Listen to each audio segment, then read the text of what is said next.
వచ్చారు ఏంటి? అదే నేను గుంటూరు డిస్ట్రిక్ట్ నుంచి వచ్చాను. గుంటూరు వెస్ట్ నియోజకవర్గంగా ఎమ్మెల్యేగా సెలెక్ట్ అయ్యాను. నాకు ఎక్స్పీరియన్స్ బాగుంది. నేను అపోజిషన్ పార్టీలో ఎమ్మెల్యేగా మాక్ అసెంబ్లీలో ఈ రోల్గా చేశాను. నాకు కొంత ఎక్స్పీరియన్స్ అయితే వచ్చింది.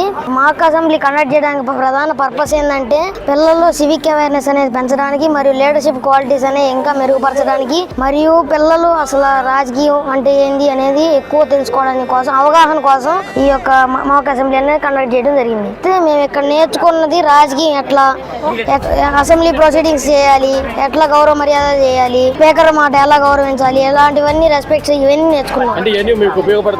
ఇవన్నీ మేము ఉపయోగపడుతుంది అనుకుంటున్నాం.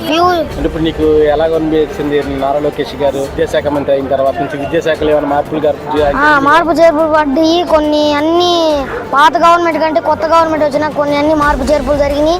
మాకు యూనిఫామ్ ఇవన్నీ మారిపోయినాయి. బ్యాగ్స్, టెక్స్ట్ బుక్ లో ఉన్న సిలబస్ అన్ని కొంచెం ఇంప్రూవ్ అయినాయి. నారా లోకేష్ గారు ఇప్పుడు మాట్లాడారు, సీఎం చంద్రబాబు నాయుడు గారు మాట్లాడారు. మీకు ఎలా అనిపించింది? ఎక్స్పీరియన్స్ తీసుకోవాలి. వాళ్ళు చెప్పే మేము కొత్త విషయాలు చెబుతున్నారు కాబట్టి మేము పిల్లలుగా మేము అవి నేర్చుకోవాలి.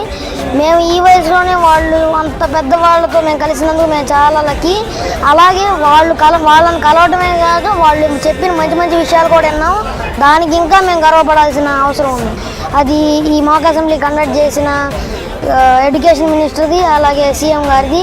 వాళ్ళకి మేము మనస్ఫూర్తిగా హృదయపూర్వక ధన్యవాదాలు తెలియజేస్తున్నాం.